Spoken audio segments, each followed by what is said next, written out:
On the evening of February 9th, 2004, at approximately 7:27 p.m., Maura Murray crashed her black Saturn on Route 112 in Haverhill, New Hampshire.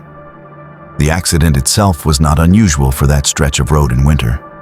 Single vehicle, snowy conditions, minor impact consistent with losing control on a curve.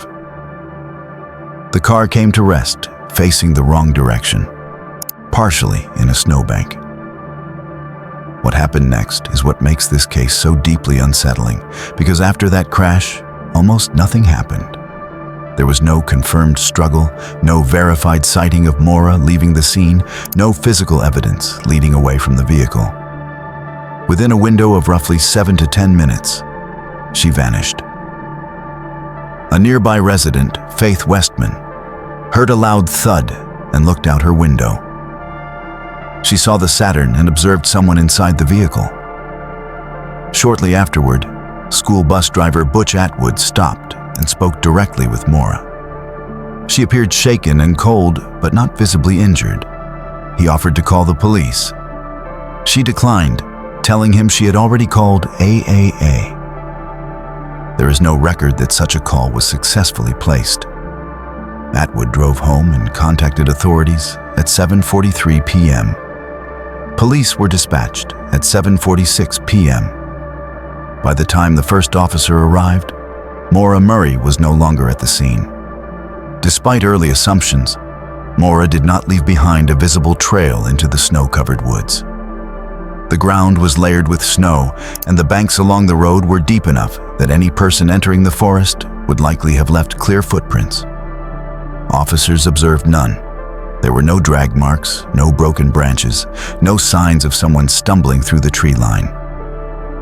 If she went into the woods, she left no physical evidence of doing so. At the same time, there were no confirmed reports of her walking along the roadway. Several vehicles reportedly passed the crash site between 7:30 and 8 p.m. Yet none of those drivers later confirmed seeing her on foot. No homeowner along Route 112 reported a knock at the door. No surveillance footage captured her movement. No gas station or nearby business recorded her presence. Despite multiple people being within proximity minutes earlier, no one can say where she went. Inside the Saturn, police found a cracked windshield, deployed airbags, a rag stuffed into the tailpipe, a damaged box of Franzia wine, red liquid stains inside the vehicle and on the snow, an empty beer bottle, printed driving directions to Vermont, and several of Maura's personal belongings, including jewelry and a stuffed animal. The doors were locked. There was no sign of forced entry. What was missing were her cell phone, her debit and credit cards, and the remaining alcohol she had purchased earlier that day. There was no note explaining her departure. There was no obvious evidence that someone had forcibly removed her from the vehicle. The timeline is narrow and precise. Maura was seen by Butch Atwood around 7:30 p.m. Police arrived approximately 7:46 p.m. In those few minutes, no one reported hearing screams or signs of a struggle.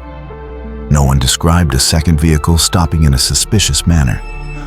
No one reported headlights speeding away abruptly. If another vehicle approached and she entered it, it did so without drawing attention.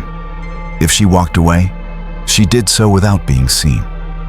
If she ran, she left no tracks behind. The absence of evidence is not dramatic. It is quiet. And that quiet is central to this case. Weather conditions that night were severe enough to pose danger. It was February in New Hampshire, with freezing temperatures and snow on the ground. If Maura had wandered into the woods without proper winter gear, hypothermia would have been a serious risk. Extensive searches were conducted in the days that followed. Ground teams, tracking dogs, helicopters equipped with thermal imaging, none located her. Search coordinators later indicated that if she had succumbed to the elements within a reasonable radius of the crash site, some evidence would likely have been found. No body, No clothing, no backpack, no remains were ever discovered. A tracking dog later followed Maura's scent from the car approximately 100 yards east along the road before the scent abruptly stopped. It did not gradually fade. It ended. This pattern can be consistent with someone entering a vehicle. It does not prove that happened, but it does suggest she did not continue traveling far on foot. Still, no driver has ever come forward with a confirmed account of giving her a ride. There's been no identified vehicle linked to her disappearance, only a scent that ends in the middle of a rural road. Initially, police did not treat the scene as evidence of a violent crime. There were no clear signs of foul play, no blood pools indicating assault, no shell casings, no damaged vegetation suggesting a struggle. At the same time, there was no evidence she safely departed the area either.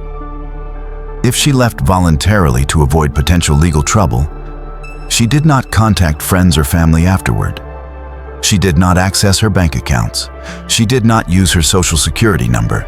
There was no confirmed digital or financial activity tied to her after the crash. No passport use, no verified sightings, no communication. Over the years, numerous alleged leads surfaced, but none were substantiated. Searches continued periodically. Volunteers, law enforcement, private investigators, and federal authorities revisited the area multiple times. Each time, the result was the same. Nothing conclusive. The case was never officially closed and never definitively classified as a homicide.